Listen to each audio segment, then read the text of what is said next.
الخير مستبقا والقلب يشتاق دوما أنت تروينا يا درة الكون طاهر نبض خافقنا فالجرح كبلنا. الحمد لله الذي هدى أولياءه لدين الإسلام ووفقهم لزيارة بيته الحرام، وأشهد أن لا إله إلا الله وحده لا شريك له، وأشهد أن محمدًا عبده ورسوله.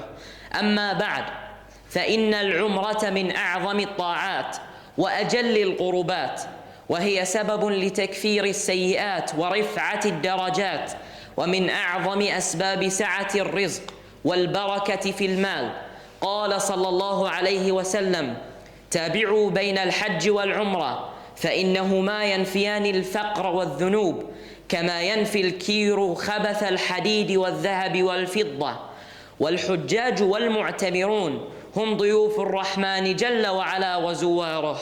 قال صلى الله عليه وسلم: الحاج والمعتمر وفد الله دعاهم فأجابوه وسألوه فأعطاهم.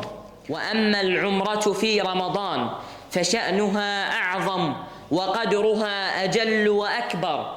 قال صلى الله عليه وسلم: عمرة في رمضان تعدل حجة، أو قال تعدل حجة معي. ولكل عمل من الأعمال التي يعملها الحاج والمعتمر شأن عظيم وقدر جليل. قال رسول الله صلى الله عليه وسلم: ما من مسلم يلبي إلا لبى من عن يمينه أو عن شماله من حجر أو شجر أو مدر حتى تنقطع الأرض من هاهنا وهاهنا.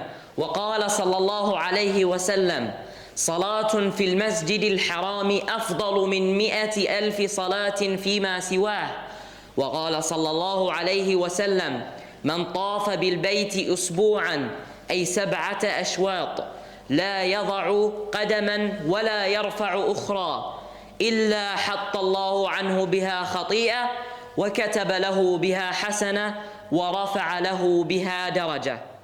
اللهم ارزقنا الحج والعمرة وتابع لنا بينهما ووفقنا لما تحب وترضى. وصلى الله وسلم وبارك على نبينا محمد وعلى آله وصحبه أجمعين، والحمد لله رب العالمين.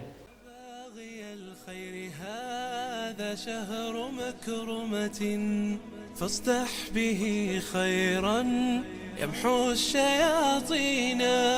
طوبى لمن حقق الأفضال مجتهدا تقوده لجنان شوقها فينا.